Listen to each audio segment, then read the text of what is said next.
எனக்கு லிப்ஸ்டிக் போட்டு எங்கே கூட்டி வந்திருக்கா பாருங்க. அரசி, ஏய் ஏய் ஏய் ஏய், எங்கே ஓடுற? இங்கே பார்த்தீங்களா?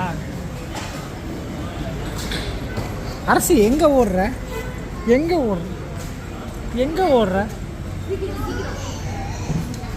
நீங்கள் எங்கே இருக்கீங்க, எப்படி இருக்கீங்க, உங்கள் கூட ஆள் இருக்காங்களா இல்லையா அதெல்லாம் தெரியாது. உங்கள் சந்தோஷம் ஆனால் உங்கள் கையில் தான். இந்த வீடியோ பாருங்கள், உங்களுக்கே புரியும்.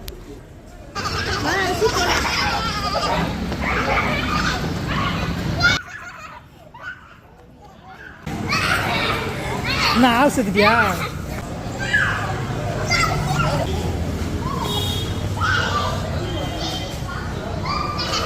நம்ம மனசுக்கு பிடிச்ச ஒரு விஷயத்த நாம் சந்தோஷமாக யாருக்கு எந்த தொந்தரவு இல்லாமல் பண்ணோம்னா, தனியாக இருக்க நாம் ஒரு நாள் அநியாயம் அப்படின்னு அடிக்கடி நான் சொல்கிற விஷயத்த என் கண்ணு முன்னாடி என் பொண்ணு நிரூபிச்சிருக்காங்க. இதை விட ஒரு அப்பாவாக எனக்கு வேறு என்னங்க வேணும்?